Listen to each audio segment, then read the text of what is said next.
would have said more. The worst is when you have a guest and you're like, "Hey, what's up, man?" And they're like, "Hey, how are you?" Like, what did you ever get around to fixing your lawnmower? And you're like, "Yeah, cool. It's so fun." Yes. Anyway, so what? Welcome to the show. Yeah. Yeah. Well, we're doing that right now. We're live, ladies and gentlemen. Hello. We are live. We're live. It is another damn night on Book Club. It's a book club night. That's not Justin. That's my buddy Tim. I got to change the names out. It was Tim, welcome to the show again. It's just been, I just wrapped up, quite frankly, 4.5 minutes ago. So I had a little bit less time to breathe than usual. But how are you feeling, my friend? Oh, so good. So good. And so wrapped up as by tentacles by the plot of this week's reading, as current as they seem. I mean, it's like that thing you sent me a video earlier in the week. I've sent to about 20 people, maybe 24, and I just feel like, wow, that brought me in a little further. And the reading from this week, along with some current events, just makes you feel really happy that we're reading this now. Oh, yeah. You know what? Before we go into anything, let's talk about current events just real quick. Yeah. As you just mentioned, is it not just incredible that as we're reading this book, we're hearing talk again about the idea of papal resignation, and all around a pope whose health is starting to get worse. He just canceled a trip to Africa, I saw. And just to know the roots of this kind of a mechanism, how it was introduced, and for what purpose, just incredible.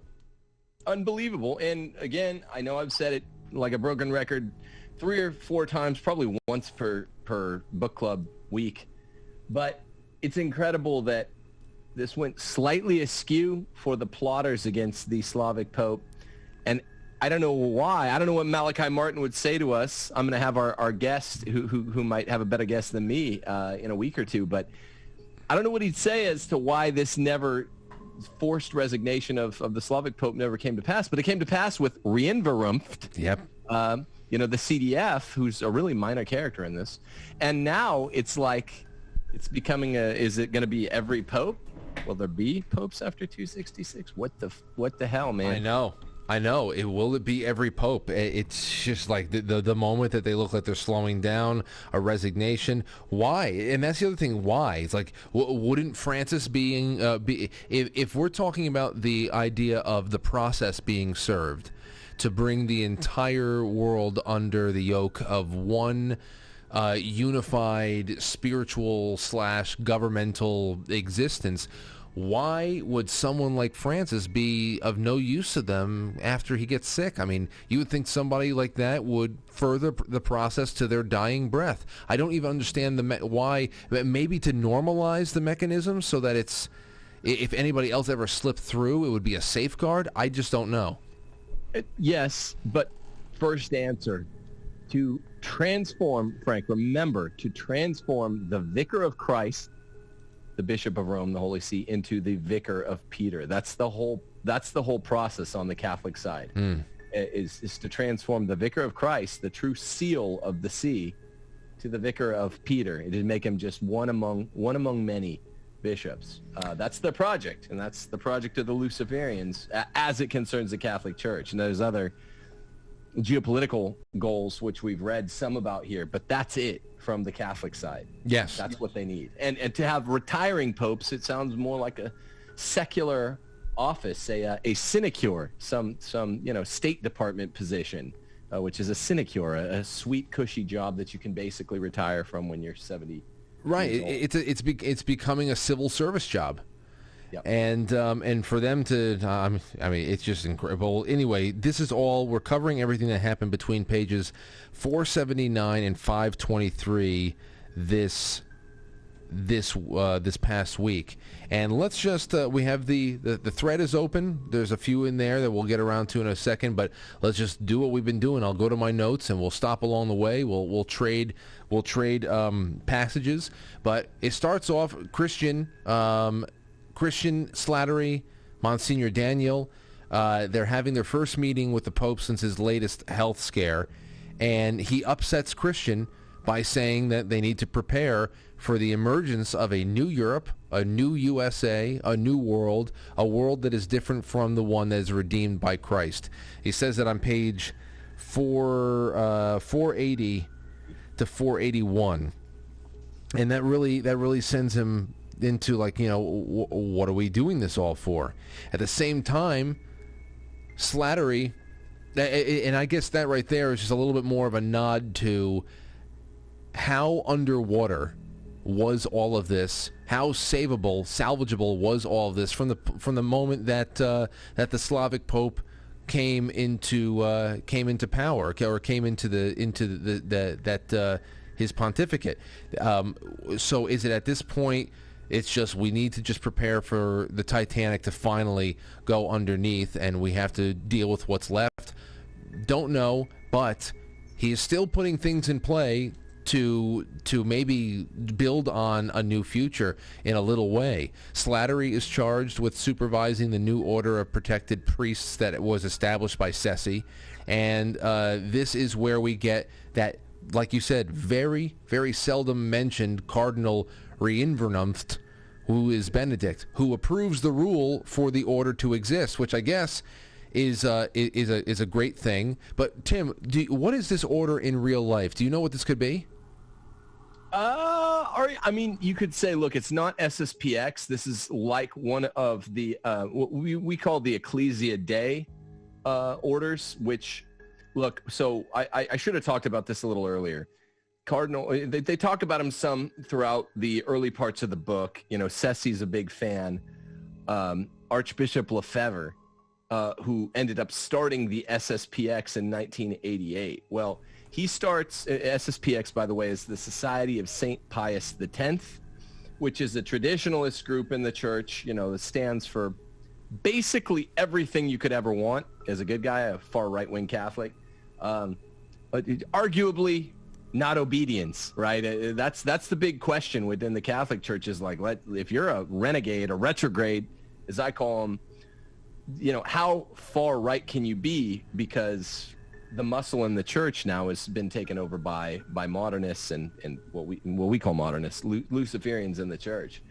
So there's no problem with the canonical status of SSPX, started by this, to many a hero, Archbishop Lefebvre, between 1970 and 1988. He's just a champion of traditionalism. He was at the council. He signed all of the documents, you know, at the council, including Sacrosanctum Concilium, the one that gave us the shitty new instantiation of the new missal of 1970.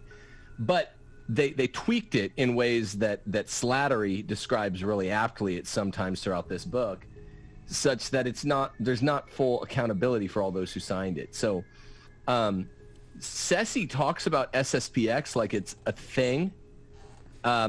Between 1970 and 1988, SSPX, the Society of St. Pius X, was in full normal canonical status in the church. They're just known as the angry retrogrades. In 1988, however, Archbishop Lefebvre consecrated 4 bishops unilaterally, for which he was excommunicated, and to attend SSPX then was thrown into question to go to their chapels.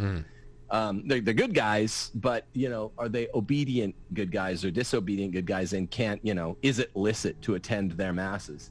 Still kind of a question mark. It's been a question mark for 30 years now, 35 years now. Well, go ahead. Sorry. So all I was going to say real fast is, in 1988, Reinvernunft, Pope Benedict XVI under JP2, added basically 2 Ecclesia Dei commissions. FSSP, who I think this group might be, basically SSPX, but you're allowed fully clearly to go to the masses, or CKSP, ICKSP, Christ the King, both of whom exclusively do the Latin Mass. Sorry. Go ahead. No, don't apologize. I thought you were. I was just. I mistimed that, because I was going to say, I guess there's another part of the reading that may lend a little bit of. Hey, I'm no. I would not be able to get into anything that's canonical, or I can't cite verse and paragraph of anything that is supposed to be what the church traditionally is going to operate on. But if we're going to go from just a principled stance on something, if the hierarchy has been completely derailed, and if there are faithful, average people around the world who are faithful and understand what the truth of the matter is and how it should work, if they understand that and they know how it should be, and they stay faithful to that original intent, then I mean, I would have to imagine that's the best thing they can do for their personal salvation, as opposed to, I think it was Cardinal San Stefano, who was, in the later readings that we're going to get to, he is actually performing confession for the Pope, and the Slavic Pope is asking him advice about how he thinks he should proceed, and how the overall feeling about how he's been doing is. And I think he says something along the lines of that for we mortals, the sin is not only just in the commission but in the omission, and what you're causing a lot of distress for the faithful in is what you are not doing, and how you have allowed so many things to go on that should have been stopped and nipped in the bud. So if that is where the top of the pecking order is being derailed, then I think if anybody lower on down that knows what the truth is just sticks to what they know to be true, then I think from a principled stance, that this is completely aside from what is legal, what can get you excommunicated, what could get you labeled an apostate. To hell with all that stuff, because then you have an illegitimate body calling you an apostate to what?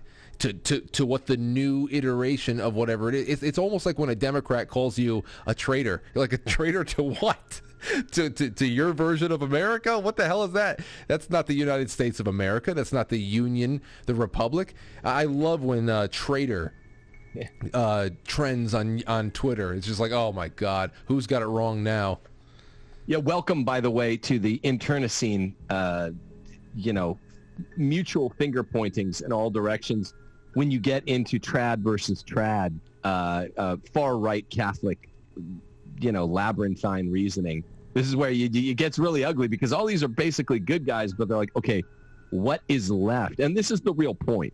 It doesn't require much depth. It's a breadth kind of analysis, Frank. It's like when the church, which is both a divine and a human institution, gets this thoroughly infiltrated.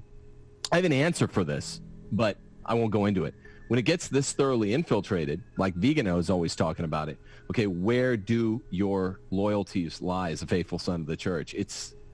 That's when you can go depth. It can be a rabbit hole, and we don't have time for that tonight, but that's... Anyway, the Ecclesia Dei is the easy solutions for, like, I don't want to be disobedient. I go to Latin Mass, so I travel an hour and a half to New Orleans. I ain't that far from New Orleans, so I go to St. Pat's 300-year-old church and go to the TLM there. My kids are about to receive First Communion there, my twins. Or I go to an FSSP or an ICKSP. I don't attend SSPX, but that's who I think is being sort of shadowed there. Yeah, I knew I knew this would be a perfect thing to ask you, and as far as infiltration goes and how whipped you can see in this book, they're trying to make the church and how destructive the path that they wanted to set it on. In 483, we have the Slavic Pope begrudgingly making overtures to this Jewish ecumenical group who wanted to have an ecumenical service at St. Peter's Basilica itself, as a show of reparations for the Holocaust, wherein every cross, every crucifix would need to be removed from St. Peter's because it evoked painful memories for the Jews. Now, we could talk about that. That's another thing that we would need all show to talk about, because as far as what the trappings of Christianity that Adolf Hitler wrapped around his cause, I've actually gone into that. It's the trappings of Christianity. It put the state in the center of salvation. It actually cut Jesus out altogether. So, but anyhow, this was, of course, another way to get the church to bend the knee and kiss another ring altogether. And thankfully, we have the Slavic Pope says to do such a thing as St. Peter's would be both impractical because there's crosses everywhere and impermissible. But there was a new concert hall that could be held, this kind of an event, and the Slavic Pope put Cardinal Palumbo in charge of the whole event. And Tim, this is some really crazy thing here, because once he puts him in charge, this is where we get the first glimpse of a demonically possessed cardinal in 483, and it goes right to the top of 484. Here it goes. It says, His Holiness rose and shook hands with each smiling member of the Dijon delegate.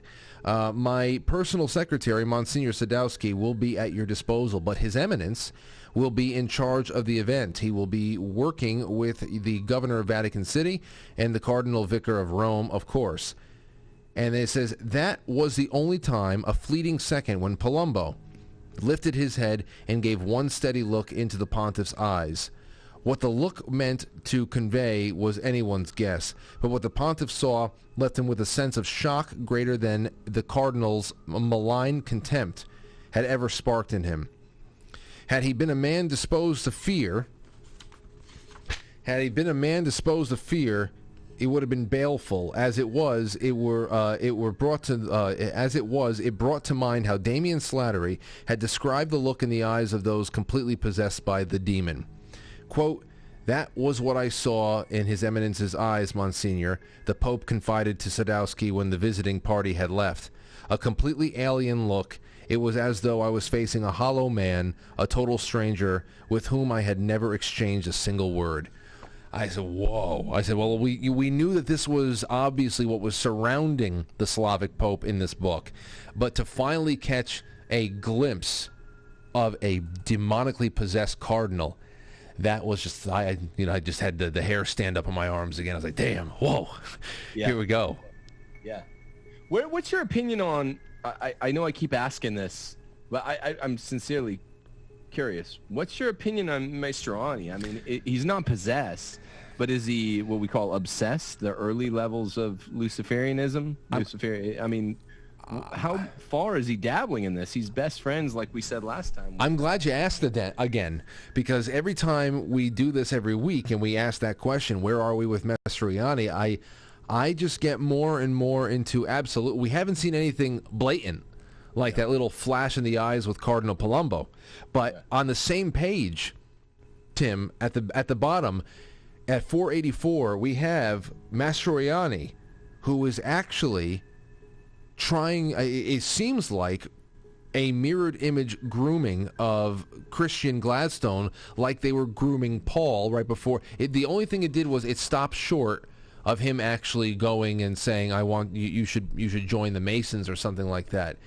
He's getting groomed. It doesn't go as far as that, but listen to this. It goes, let's see here. Okay, so Mastroianni asks, he says, it's about time, my dear father, that I tell you what we have launched. First, let me ask you directly, if you've seen the Holy Father since your return. Yes, Eminence, briefly. Well, your impression? It's hard to say, Your Eminence. Yes, it's always hard to tell about him. The Cardinal, and again, Tim, this is have you heard the tragedy of Darth Plagueis the Wise? It is Palpatine and Anakin again. Yes, it's always hard to tell with him, isn't it? He's a very confounding man, isn't he, Tim? The Cardinal seemed satisfied but pensive as he cocked his head sideways at Gladstone like a wise old owl about to hatch an egg. That impression, it turned out, wasn't far wrong. For the better part of 30 minutes, Christian was treated to a stunning revelation of Mastroianni's soul. With absolute candor, His Eminence laid out the extravagant conceptions that had animated his mind for so many years and that had exacted from him the pitifully heavy price of his faith. So he's lost his faith. He knows that at least. So if there is if it's obsession, that is the bare minimum. Let's see. the little cardinal's eyes shone as he shared the dream of his belief in the process as the true force behind the forces of history. He seemed electrified with energy as he spoke of the need to suppress divisiveness and to develop the machinery for a cooperative spirit of the world. Tell me, Father Gladstone, in your academic career, have you much read about the great French statesman Robert Schuman from the, so the guy that they're having all these summits about, Robert Schuman, which is pretty much like any of the old school EU's collaborators, whether it be Kalergi or whoever the hell else. But when he said, have you ever heard of Robert Schuman, I said to myself, oh my God, all you have to just say is Darth Plagueis the Wise. And it's the same 90% revelation as the Darth Plagueis the Wise story. It's like absolutely 90% out of the bag. And right there after that, he says, Christian was still reeling inward at how completely Cardinal Mastroianni had been stripped not only of his Romanism, but of any trace of Catholicism. And he keeps thinking about this because it's on page 487 after he leaves Mastroianni's place. It says right after the segment breaks, there's the second paragraph down. He says this, Christian, as he's thinking to himself. Until today, it had been very easy to dislike His Eminence and let it go at that. But it wasn't so simple now. The Cardinal's sermon on the bleak, inhuman, faceless thing called the process forced him to wonder. It was disheartening to see a man so capable, so high up, and so far gone. But when he began to ask himself what happened to Mastroianni's faith, Chris wondered if the same might not happen to him. How could anyone working in present-day Rome manage to stay in God's grace? So I don't know. We have not been shown or seen anything definitive as to how much Mastroianni has pledged himself to what the process is all about. It's about using the availing time to bring about a Luciferian world order. So if he knows and is so enthusiastic about the process and he's still ignorant to how the enthronement and the worship of Satan is at the end of it, I mean, he's not that stupid. It can't be. He has to be completely in on it. So does he does know about such a term like the availing time? He's never used the term the way Channing uses it, but do you think he knows what? Is there a direct correlation between the process and the availing time, which ends around the millennium? It could be. It could be that what we're just trying to figure out here is how compartmentalized everybody is. Because when we get to that Council of 13, that Concilium of 13, whatever they call it, they know that what the availing time means and what is at the end of that dark rainbow there. That this is about being able to bring in a satanic world order. As far as how compartmentalized they keep some of their assets inside the Vatican, that maybe they are, as we've seen in other chapters, they draw the line between Luciferian thinking and actually those who have committed themselves to worshiping the demon. That maybe that's just really it. He could just be a stooge that likes the high class living of international life. Don't know, but there's nothing Christian about his stance. So he has to know that he is an apostate and a heretic and an infiltrator and a demolitionist. He has to know he's a demolitionist, but perhaps like so many people who have committed themselves to foolhardy pursuits, they've convinced themselves of the nobility of it all, even if there doesn't seem to be any nobility apparent. Amen. Could I make a couple quick comments? Please. Back on 482. You always pick the same spots as me. That's cool. It's funny. So, one, sorry to keep inundating people with references to a book they haven't necessarily read, but the look that he gives there, the single time he raises his head, poor demon-possessed prelate, what's his name that you were just talking about? Palumbo, yeah.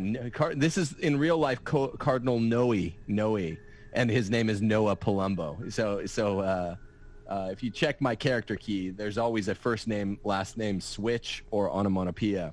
He's not trying to hide very deeply who this is. Cardinal Noe is Noah Palumbo. So the look, Frank, that he gives without a ton of detail is not unlike the look in the eye, we get more detail that you get a flash of hatred in Father Elijah, right? That he gets from the president. Do you remember that? Yes. Very spooky. Yes. I have a close friend with whom I work, on lots of my projects. I won't say who it is, but he, at Notre Dame, I shouldn't say too much, but so he worked with Buttigieg just a little bit.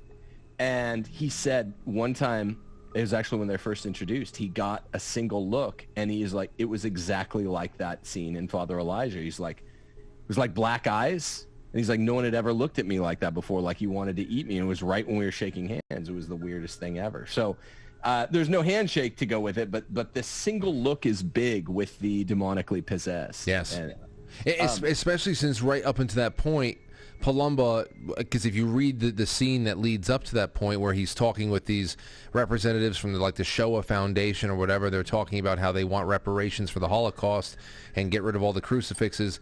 The Pope, he is completely put off by every request that they're making, and every time that they ask for something more outlandish, he flashes looks over at Palumba like, "Are you serious bringing me this shit?" And and he says that the entire time Palumba kind of just like stood, not making eye contact, either looking down or looking forward, because he knew that the Pope was looking at him and whatever. So the only time they make eye contact was when he said everything. This cardinal is going to be in charge of the entire event, and then he could not hold back an opportunity to just flash absolute disdain and hatred for him. Yeah, exactly. On that note, the Pope is playing Romanita, which is, everyone talks about it when you're in Rome. Oh, Romanita.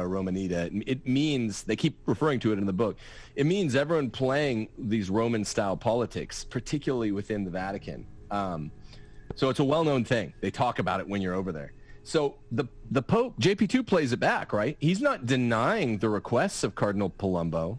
He's busy. He's like, well, okay, so use this concert hall or whatever. You should just tell him to pound sand. Look, we're different religions, right? Yeah. This isn't different sects. You guys ain't the Protestants or the Orthodox. We're the same religion, just different sects, and we're trying to, trying to reconcile someday. This is, you guys are Jews, we're Christians. There is no real ecumenical call here.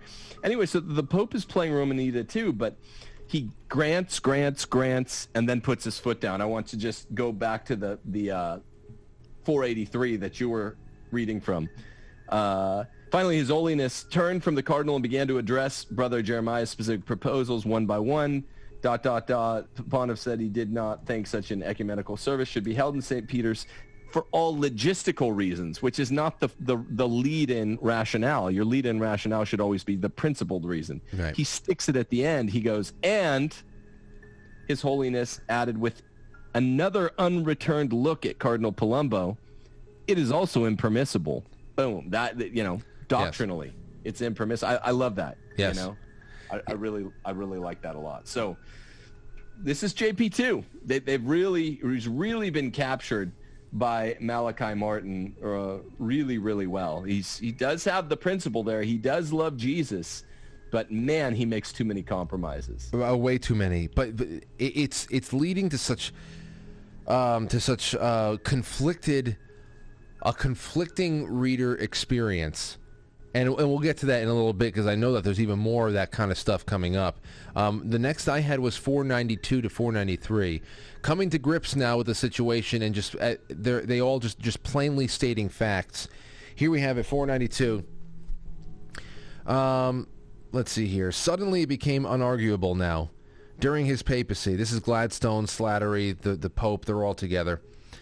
Suddenly became unarguable now. During his papacy, the Roman Catholic organization carried a permanent presence of clerics who worshipped Satan and liked it, of bishops and priests who sodomized boys and each other, of nuns who performed the black rites of Wicca and who lived in lesbian relationships within as well as outside of convent life. Suddenly it became clear during this papacy the Roman Catholic Church organization had become a place where every day every day, including Sundays and holy days, acts of heresy and blasphemy and outrage and indifference were committed and permitted at holy altars by men who had been called to be priests. Sacrilegious actions, rites were not only performed at Christ's altars, but had the connivance, or at least the tacit permission of certain cardinals, archbishops, and bishops. Suddenly, shock set in. The actual lists of prelates and priests who were involved, in total number, they were a minority. Anything from 1 to 10% of the church personnel, but of that minority, many occupied astoundingly high positions of rank and authority in chanceries, seminaries, and universities. Appalling though it was, however, even this picture wasn't the whole cause of His Holiness's crisis. The fact that the facts that brought the Pope to a new condition of suffering were mainly two: the systematic organizational links, the network, the satanic groups and all that, and then the second one was the inordinate power and influence of that network. But the third fact, this pontiff, who had been called upon by Christ to be most directly responsible for his church, had made that influence possible. But his decision had not been to excommunicate heretics, not to defrock errant priests, on and on and on. So this is where we get into this incredible struggle in 493 to 490, the top of 490, the page 494, where you see the struggle to saddle the Slavic Pope with appropriate blame continues in the book. He needs to own what bad he has done, but there's so much turmoil for me as a reader that I felt the struggle too in this when I tried to empathize with his position. But I do love that he's surrounded by people who are not afraid to give it to him straight. But at the end, this is a really crazy thing here. 3 times when he talks about the betrayal of Peter. How many times has he betrayed the place? Then at the end, it seems like the Pope is actually talking directly to the Lord.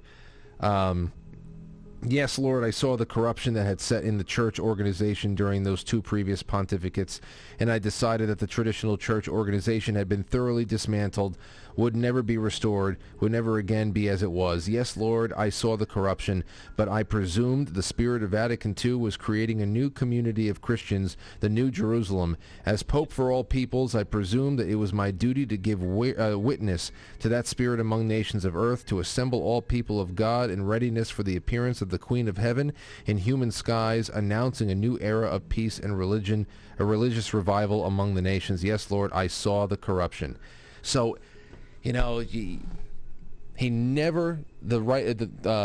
Martin never shies away from saddling him with everything that he's responsible for, but at the same time, it's just you always keep getting it put into frame that this is one man standing on the beachfront trying to fight the tide himself. It's like no decision. I don't know. It's very fair. Yeah. It's very fair. I mean, this ambivalence is, I think, the only fair way you could treat JP2. When you look at some of his episcopal appointments and his appointments to the cardinalate, and some of his decisions, even some of his kind of stances against the traditionalists. But everyone says the same thing. He really did love Jesus. He just thought the spirit of Vatican II was a good thing. I am curious, Frank, when in that quote you read, and I thought about it, as we read, the 2 previous pontificates, I saw the corruption. Is he counting John Paul I as a real pontificate? It was a 33-day pontificate. Or is he talking about the 2 pontificates prior to JP1 who form his name, right? JP1 and JP2 are both named for the previous 2 popes. Did you know that? John the 23rd and then Paul the 6th. I did not know that. Yeah, John Paul I picked that name for those 2 previous pontificates. One good bit of evidence that John Paul I isn't some conservative, who some traditionalists lean toward that interpretation of JP1. He was a conservative, a reactionary, who was killed because he was a reactionary. You say, no, he liked John the 23rd and Paul the 6th. He named himself after them. So I'm just curious whether or not it's not terrifically important to the plot. But well, I don't know. When you think about it, I mean, how could you how can you even consider 33 days a pontificate? What can you do? You're just picking out the bed sheets still at 33 days. Like, what is that? So maybe you're right. Maybe it is the previous two before JP1. That's how I read it. But right. It doesn't matter. I would see that, absolutely. But then again, this brings me back to that point that I made before with you, that you have this he gets into the IRA. He wants the bank to be autonomous. He believes that if they're able to clean up their act, they can be really separated from what the world was coming under the control of, these central banks, these internationalists. I don't know where that all goes for sure, but it gets back around to him saying confession. And I do love that he surrounds himself with people who are not afraid to be stern with him. And like I said before, he seeks the advice from the Cardinal San Stefano at confession and how he should proceed. And that's what he talks about, how we mortals sin by commission or by omission. And it was after this that the Slavic Pope starts making some real big moves, or moves that are starting to get a lot of people concerned. He makes Father Christian a Monsignor. He gives him that title, Monsignor. Then he decides 100% he's making this pilgrimage to Russia and Ukraine. And he's not going to consecrate Russia or Ukraine because that was the job of the Pope of 1960, and it did not happen. But he is making a religious pilgrimage on behalf of the Blessed Mother. He says there's no separating that intention from his trip 100%. But the consecration was up to the Pope of 1960. So that's how he said no to that. But then there's this other aspect, is the ecumenical letter. He's writing this ecumenical letter denouncing abortion, population control, and the other cardinals don't know why he's going to Russia and doing all this, but the New World Order crew, like Dr. Channing, think this is all very useful. So that's this next segment that we get to here. Anything from this you have?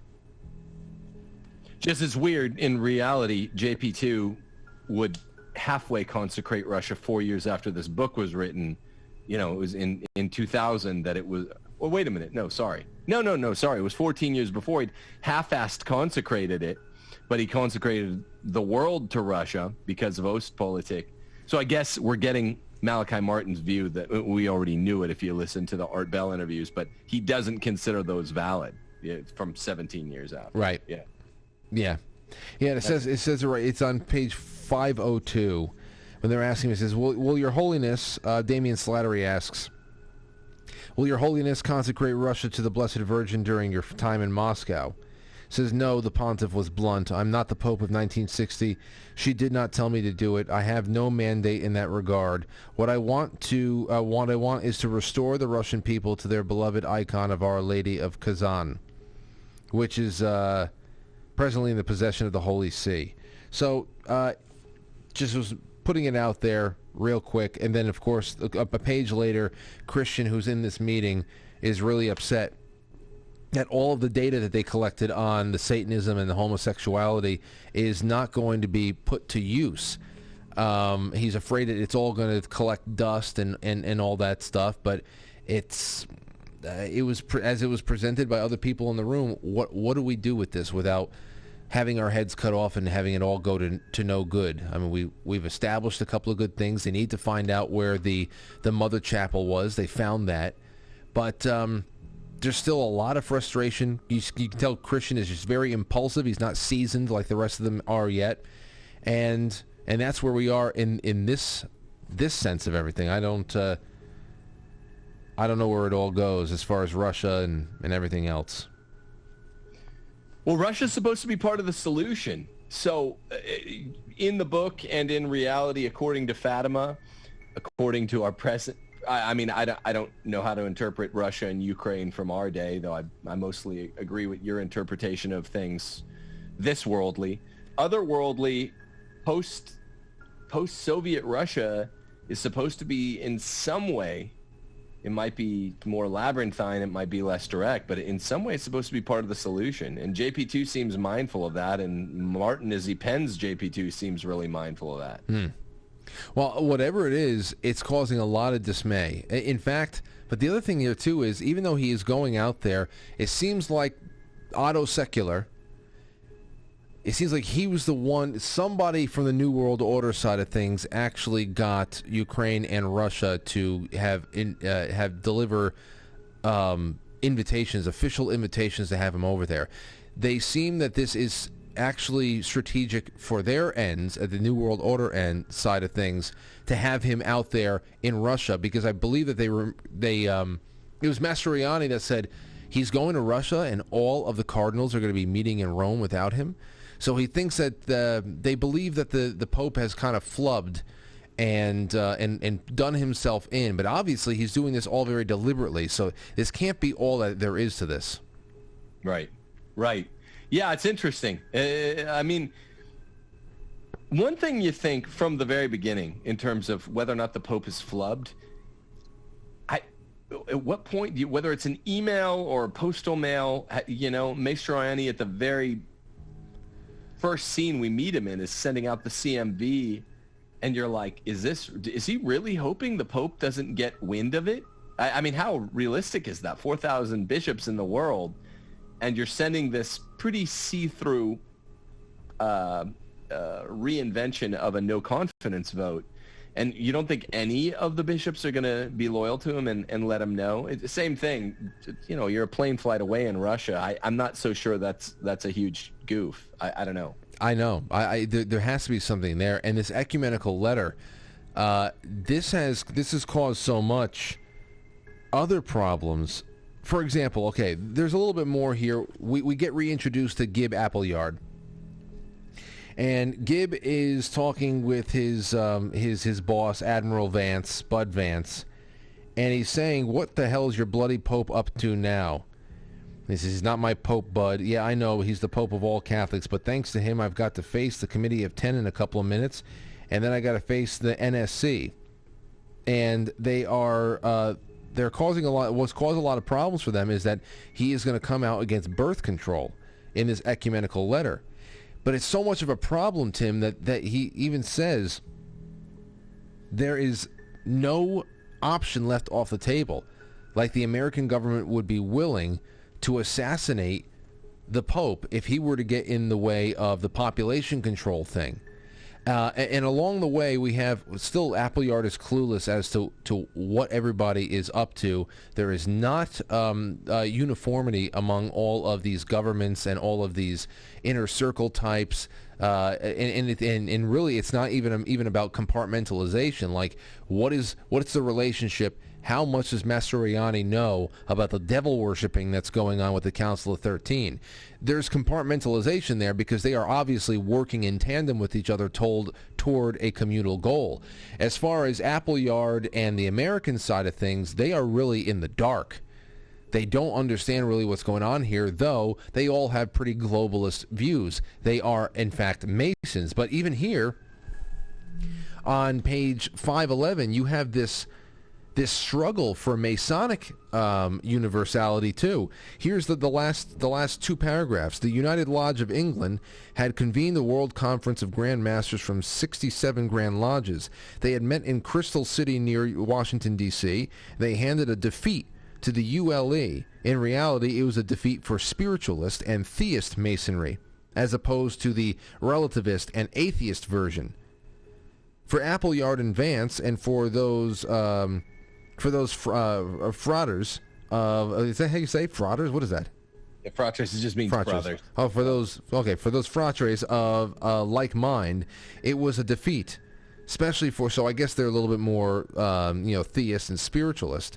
Especially for the ecumenical attitude toward corporate religious bodies such as the Roman Catholic Church. They had always regarded such bodies as potential allies. When the Masonic temple shall shine over the whole universe, Frater Blumenhagen had written, when its roof shall be the blue heavens, the two poles its walls, the throne of Peter and the church of Rome in its pillars, Then will the powers of earth bequeath that freedom to the people which we have laid up in store for them. The new attitude, however, was to regard all such bodies not only as expendable, but as targets for elimination.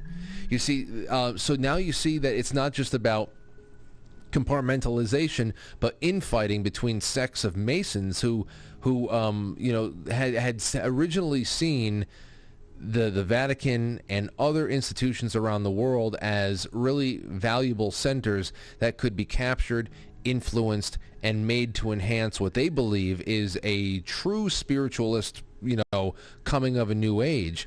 And now they're up against a very destructive atheistic version of, of their own kind, that want to see these institutions destroyed, which obviously is going to lead to a lot more problems in the future, because these are, if you know humankind, if you know mankind, you know that these types of cultural institutions are very important. If they weren't so large, they would be established on local levels too. It is how we keep ourselves tethered to reality and give us purpose in life. It's just what we always do. You can erase everything today, and from whatever's left over of the world, the survivors will find each other eventually, and they will form some kind of community, and from there they'll start all over again. So the atheistic, burn it all down nihilist types, they pose a really big threat for people like Appleyard, who actually want to keep the world together, though they want to change the world slowly. It's a very interesting thing here, and Appleyard, when he realizes that they're willing to get rid of the Pope, to kill him, if he does not back off of the birth control thing, that's when he goes out there and he has a little bit of a frank, pretty based conversation with the Slavic Pope. That's toward the end of our reading. Yeah, amazing. I mean, this is the Pope of. This is one thing he was always solid on throughout his entire pontificate. And was known for it. So I found this part surprising, that the more Americanist Masonic type would expect him to stand down on it. This is one area where JP2 was uncompromising, was on Evangelium Vitae, the Gospel of Life, as one of his most best known writings had it. So he was uncompromising here. Yeah, and then in we can just skip forward to 519 when they're finally sitting down together. Appleyard, I love this. Is another thing. I love when Slattery and Christian get together. I love when they're all together talking and just exchanging words. But I also love when Appleyard and the Pope speak, because they're coming from two different directions. But it's almost like in those old films where you have these two opposing armies, they're facing off with each other, and their leaders come to meet in the center of no man's land, and they have a very cordial, respectful conversation. They really, really do understand each other. They know that they're coming from different places, but this is something that really moved me here. 519. They're sitting down. He says, "Let me be frank with you, Father." Appleyard hoped Gladstone would see that he meant... wait a second. Oh, yeah, no, he's not talking to the Pope here. The Pope is after. This is with him and Gladstone. "Let me be frank with you, Father." Appleyard hoped Gladstone would see that he meant those words sincerely. "I, for one, do not share the demographic fears of our contemporaries." That means that there's going to be overpopulation, which we know there's not. We're looking at civilization collapse. Right. Let's see here. Demographic fears from our contemporaries. "For one thing, human fecklessness always seems to come to the aid of nature to redress any excessive population imbalance. But I also believe that evidence concerning overpopulation has been inflated, that the claims of imminent danger to the planet are fueled more by ideology than by the scientific knowledge. On that score, I consider such organizations as Planned Parenthood International about on par with the already discredited Club of Rome, whose professional reputation was ruined by all of their scientifically false pother about global winter in the 80s. Because as we all know, the Club of Rome, it's based as fuck. It's great. Yeah. He understands that this is power. It's not about striking balance. The Club of Rome, they invented the climate change cause, and it's gone from global freezing to warming nonsense. So he's putting it all in the same respect. But what he's trying to do is save the Holy Father here because he doesn't want to see him assassinated. And yeah, well, do you have anything on that before I go to my last piece here? No, I picked out that line. I love that line there about the scientifically false father about global winter in the late 70s, early 80s. It's wonderful. It really is. And then, it's just incredible. It's just the Appleyard, Mason or no, he likes the Pope and doesn't believe in the birth control narrative. And then we leave off with an exchange between Gib Appleyard and the Slavic Pope that once again leaves me in a situation where, for all of his faults, I cannot help but love the man, because I'm talking about the Slavic Pope, because, to be honest, let's think about all the faults and then what the real burning inner core of the person is. John Paul II did a lot to damage the church. As we're reading through this book, okay, I didn't know too much about any of this stuff prior to the book, so we're going on this and just kind of comparing notes to what is actually verifiable. He did a lot to damage the church. Francis does a lot to damage the church. But I have never seen John Paul II slap and reprimand a woman in public for reaching out and trying to, there's just certain demeanor. As far as what is inside of a person, that's the big difference here for me. It's not about absolving somebody of all of their failures to act properly in a position that they need to be, staunch, in which they need to be staunch. It's more so about, it keeps bringing it back. And here's what I mean. So Gib Appleyard was relieved and mystified. He's talking about, please just back off on the birth control thing. Do not put out the letter anytime in the near future. And he says this, the pontiff says, "You are wondering, Mr. Appleyard."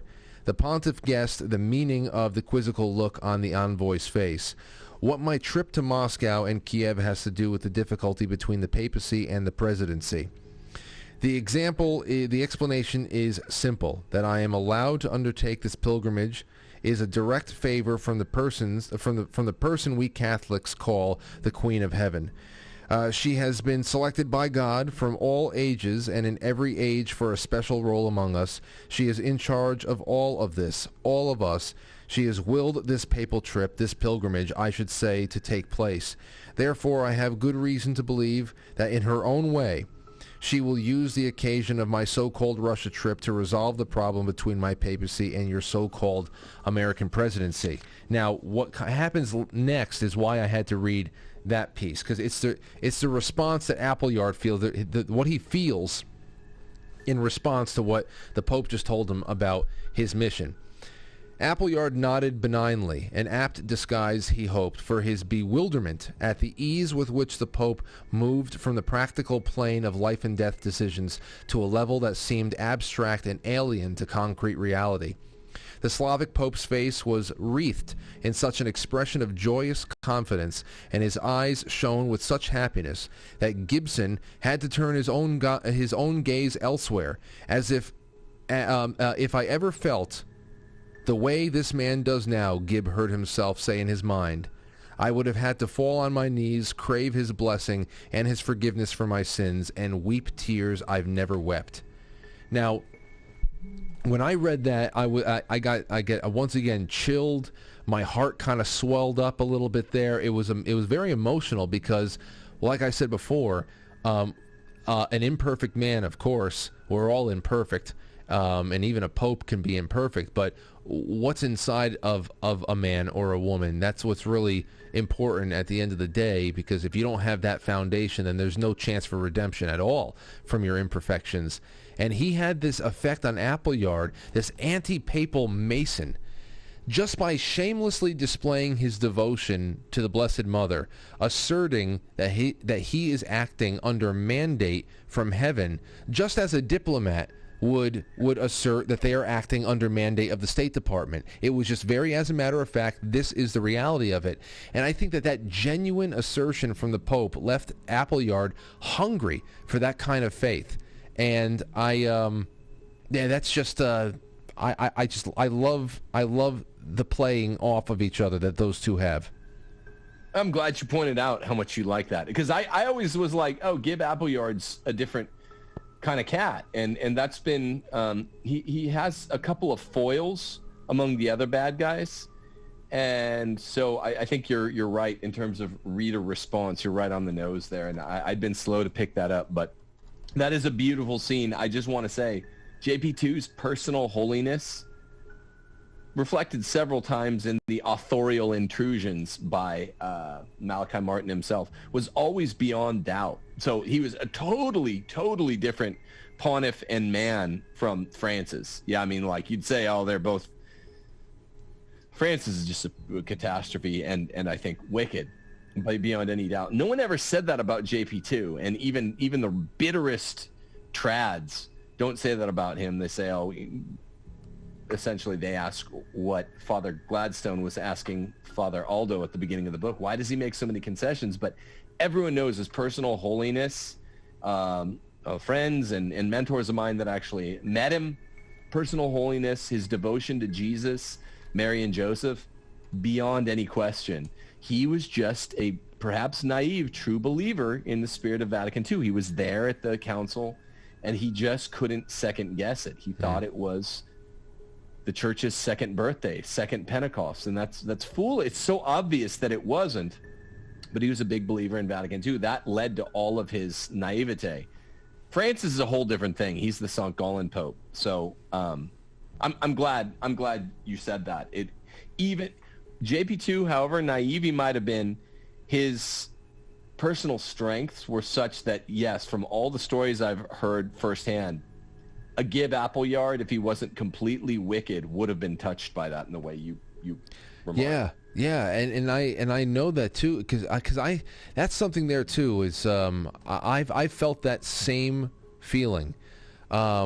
It was very cozy and nostalgic thing. I always reach back. I think for many years I lived vicariously through the faith that I knew my grandparents had, where, you know, my grandfather was the type that toward the end of his life, and you know, he had kidney failure and he was doing dialysis, and things were just, he was getting weaker and weaker, and there was at least one or two times that he went to his church when he thought he was dying, that he just felt so crappy. He went to church, he passed out, they had to call the ambulance, they took him to the hospital. He turned out being all right. He lived for another year or so, but he just figured, if I'm going to die, I want to die at church. And to have, and little things like that, to be, they always had absolute confidence and faith in what came next and what their role here was, and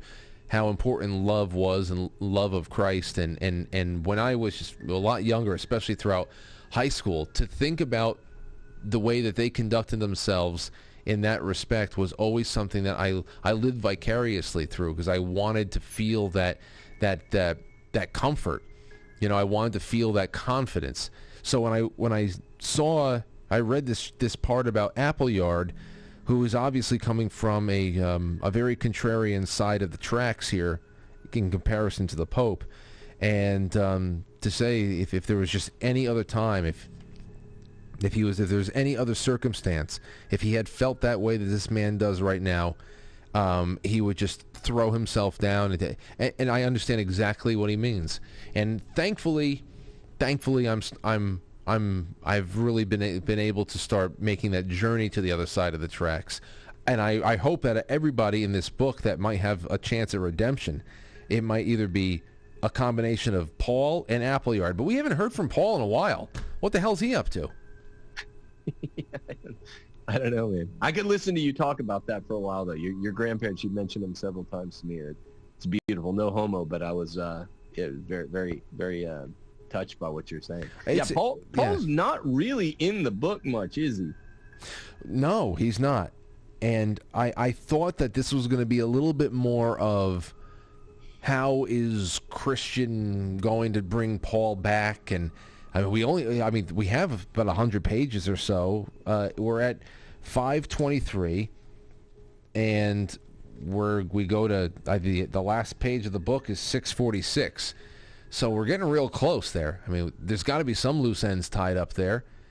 I don't know, but yeah, he's been speckled in there sparingly, and we will see. Now, I'm going to go to the thread here. Obviously, Tim, if you have any other notes that you have, throw them at me. But I'll just go to the thread and see if anything else pops up.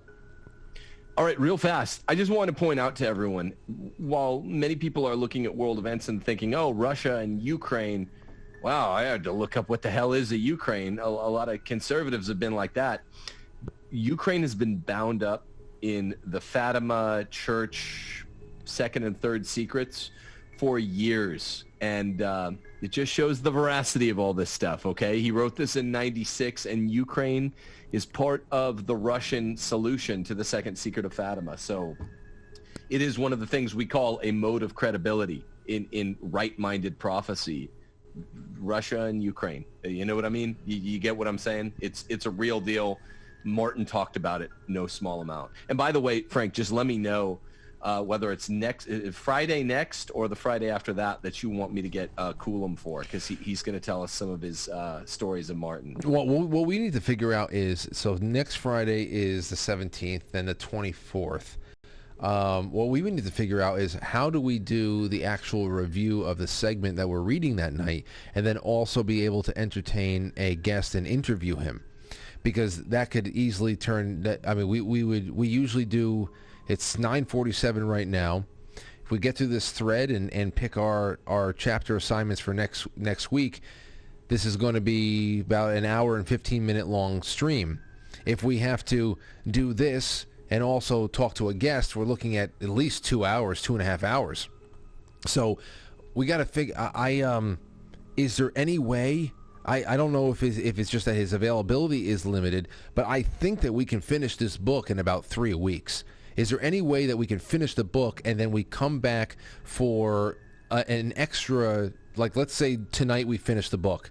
Then what about next week we bring him on to talk about everything that we gleaned from these chapters and just formulate that into a nice conversation with this guy that knew Malachi Martin? Sure. Yeah. I think that might be a good way to just extend this 1 week beyond whatever we need to finish it. So. Sure. All right, well, see what he thinks about that, because I think that let's just do the chapter assignments now, then I'll go into the thread. We finished on 523. I flipped forward a little bit, and I think that the end of 562 would be good.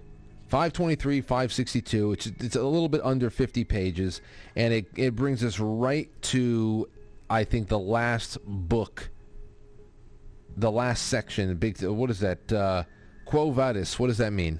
It means, where are you going? There's a little church in Rome where Peter was leaving, according to sacred tradition. He was leaving Rome again.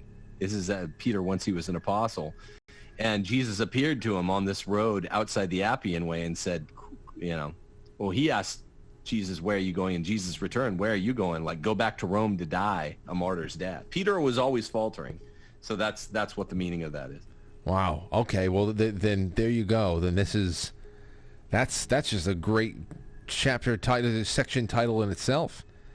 So 562. So 523 to 562. Let's go to the thread real quick.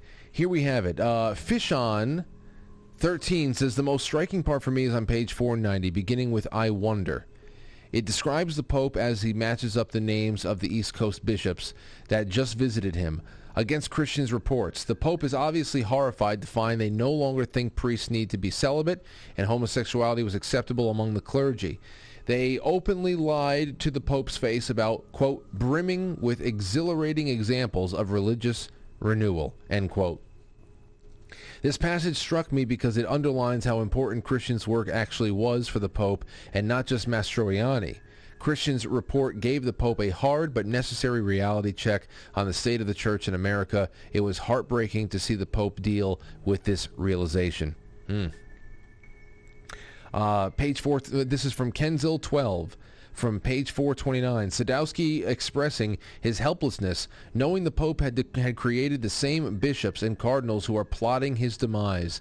He's realizing that the stress and strain may be more taxing on the pontiff physically and spiritually than any condition that he may be suffering from, but not knowing where this will lead.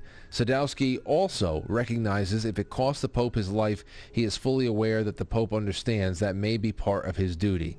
This made me emphatic for the Pope. This made me empathic for the Pope, as much as his character is hard to figure out through the course of the reading of the book. Even with the mistakes he has made, he's pulled in so many different directions. I don't envy the positions he was put in. At 498, San Stefano bluntly tells the Pope he allowed malfeasance in Vatican II Council. I told you, San Stefano, I think he was very refreshingly stern. 519, the exchange between Appleyard and Gladstone on population control, in which Appleyard admits he does not share the sentiments of U.S. policy on abortion, yet he is only acting as an envoy for the policy, mentioning Planned Parenthood and the Club of Rome by name in the false predictions of population control and climate hysteria. See, I'm so happy we're seeing all the same things. One last entry here. It's from summer 7/11. Gorbachev confirms plans for the New World Order to the Pope. Quote, "My recent correspondence with Mikhail Gorbachev has been enlightening. All has been readied. For what, Holiness? Christian made no bones today or any other day about his geopolitical ignorance. Readied for what?" And Christian, Tim, this is what I had mentioned about what they told Christian in the opening. We have the actual passage here. The Pope guessed what was behind the question. Quote, "For a different Europe. To be ready for a different Europe from the Europe your brother helps administer, Father Christian. For a different USA from the country you were born into. For a different world from the world redeemed by Christ." The Pope cut his analysis short. In all likelihood, he realized Gladstone and Slattery would not be able to envisage the new landscape until they came back to face with it. So yeah, that's just like us. He nourished his contacts, too, with certain personages in the Soviet Union. With the Russian churchmen, he formed an underground of priests. With the party members, he found a commonality based on their mutual realization that the new order was dawning in the world. Very curious about this, says Summer 711. Does the underground of priests still exist? Did it grow? I don't know. Well, thankfully, me and Tim had a conversation about those types of orders and stuff in the beginning of this. Obviously, there are, it's out there. But yeah, and here's the last thing here. The Pope received the approval for his trip to Russia. Fourth, the invitation was backed by strong support from a very unusual source, namely Russian Orthodox Patriarch Kirill of Moscow, as Kirill was a well-known former KGB agent and an acknowledged enemy of the Slavic Pope and his church. What was behind this sudden favor for the Roman Pope? It would be interesting, says Summer 711. It would be so interesting to know the answer to this. We see now that the Patriarch Kirill had good reason to be against the Catholic Church. He probably saw it as an instrument in the New World Order. Would like to know more about the Russian Orthodox Church. Kirill is getting a lot of bad Western press these days, which indicates he may be a good guy. Did not know he was KGB agent, though. And that's all we have on our thread. Really great posts, as always. So, yeah, good stuff, man. One thing I don't always want to be going back, but I had some notes from or just some overarching thoughts from the beginning. Sure. I think a couple of them can wait, but I mean, what is your view, Frank? If we could just do an overarching kind of question, I literally want to. We don't text that much about the book during the week. Yeah, it's almost like we want to be surprised or something. Yeah, exactly. Because I don't know when you do most of your reading. You don't know when I do most of mine. I'm wondering, Slattery hasn't turned out the way that I thought he would. His character. I'm not saying he's worse or anything like that. I just, less opening up of Slattery. What's your view of him now? I know you loved Slattery at the beginning. I always did too. Big 7 foot. Now that you bring it up, there's nothing about his character that has let me down. He's solid. He is a source of wisdom. He is a badass in his own right. I just thought, and who knows, we have another 100 pages or so to go. I just thought that there was going to be a little bit more him doing battle with demons. That's just me selfishly looking for a little bit more action. This is still all, this is an incredible international geopolitical thriller of a book. It's incredible. And the fact that it has such a thick layer of spiritual warfare on top of it makes it right up my alley no matter what. I love this book. But at this point, I was hoping that there's a little bit more power of Christ compels you battle. You know, I wanted to see some exorcisms. Maybe we still get it. Who knows?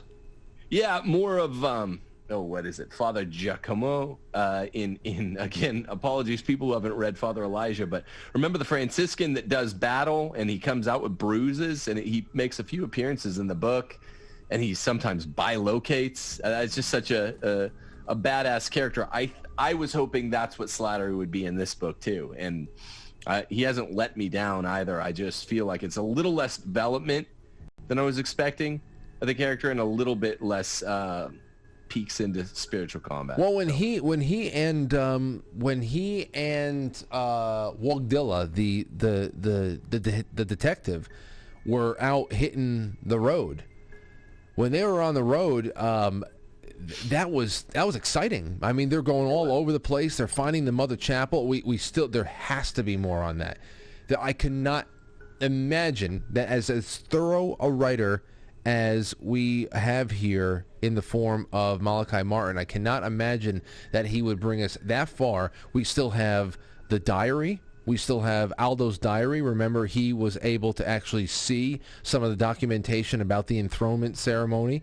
So we have the diary that needs to be transcribed, and some kind of a cipher that needs to be applied to the writing there. And there's still just so much. The box. What about that ornate box? Yeah. That contained everything that what's his name from Virginia, the archbishop or the cardinal from Virginia that died, Leo. They called him Leo. Leo, yeah. They found, when he went over there, and they found all of that well-organized documentation about coven activities all over the place. They found a very special box that had, what we assume to be, all of the information on the very important ceremony that was done in 1963 that provided the New World Order with the availing time that they are working against. So there's too many things that are so juicy that have got to be tied up. And he's been such a thorough writer. I cannot believe that that's going to go untouched. No, is Wogdilla just alive and we're just not in his vignette right now? Just disappeared. I'm forgetting what happened to him. I forget too. It's like ever since whenever they were prodding around and Slattery got kicked out, out of the country. It's almost like the brakes were pumped, and he was given a little bit more of a low key job now to protect this new order that Ceci had helped create, but. At the same time, man, he went from, you want to talk about the acceleration, 0 to 60, he went from 150 to 20. It was just, everything slowed down. It's like, damn, they put him out there under an assumed name. I would have loved it if he continued to hunt down Satanists like under the cloak and dagger, like the Cardinal of Century City doesn't even know he's there. Right. I would have kept him undercover. Yeah, so would I. We haven't even heard of the Century City Cardinal anymore. It's just, Cardinal Bernardin. That's my favorite part. So I thought that was kind of going to be the main, or at least one of the main two vignettes in the second half of the book, and that's been kind of set down. Maybe you'll pick that thread back up. Absolutely. And with that, another great session number 8. Thanks for everything, Tim. I can't wait for next week. Thanks, Frank. Have a great week. People don't see the new Jurassic Park movie. It's fucking shitty. That's my parting shot. There's barely any dinosaurs, and it's just leftist nonsense. I was gonna. The last Jurassic Park film I saw was Jurassic World, and it was so laughably bad. We don't even care. I'm gonna go see Top Gun.